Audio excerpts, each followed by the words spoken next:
Ang eroplanong ginamit sa pagpapalipad kay President Digong sa dahig nga ba ang magiging susi na maglalahad ng katotohanan tungkol sa mga ilegalidad sa pag-aresto sa ating dating Pangulo at pagdadala sa kanya sa Netherlands? Talakayin natin yan ngayong umaga. Noong po March 27, naglabas po tayo ng video at sinabi ko po doon na mayroon akong inaasahang tanong mula kay Senator Amy Marcos na hindi niya naitanong. Ito ay tungkol doon sa eroplano. At nitong nakaraang hearing ng senadora, ay hindi nga po dumalo ang mga other executive officials, yung mga dating nagsi-attend, sila General Torre, Remulla, Secretary Remulla, yung dalawang Remulla, at iba pang mga kawani, cabinet secretaries ng gobyerno, hindi umattend, citing executive privilege. Hindi po ako nalungkot nang hindi sila umattend. Actually, mas nagustuhan ko na hindi sila umattend kasi iniisip ko na magkakaroon ng pagkakataon ngayon si Senator Amy Marcos na maitanong ang mga collateral issues na otherwise ay baka hindi niya nakita kung naroroon po yung mga other executive officials. At gano'n na nga po ang nangyari. Ang mas nakatutuwa pa nito, napakaraming mga netizens na ang nagpadala ng mga detalye, ng mga pictures ng eroplano na ginamit. At ngayon, lumabas na madalas na pala itong ginagamit ng Pangulo, si Bongbong Marcos, sa kanyang mga official trips. Now, why is it necessary na buksan natin yung tungkol dyan sa eroplano na yan?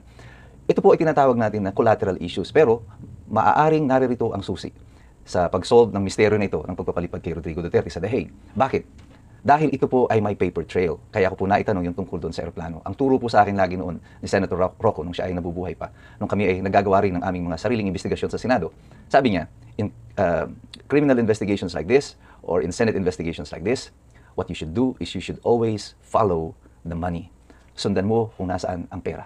Because ang money transactions will always leave a paper trail. Kagaya po yung ginamit na yan na pera sa eroplano. May mga resibo po yan. Mayroon diyang mga dokumento na magsasabi kung paano ginastos yung pera, paano ito binayaran, at ang pinakamalaga, sino ang binayaran. Ang eroplano po na ginamit dito, masabin, o yung may-ari ng eroplano, masabin privy doon sa mga sikreto na sinasabi ng administrasyon.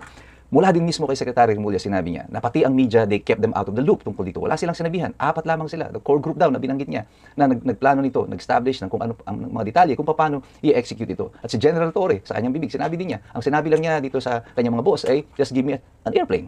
So ang eroplano ay hindi lang basta bumabagsak yan from out of nowhere.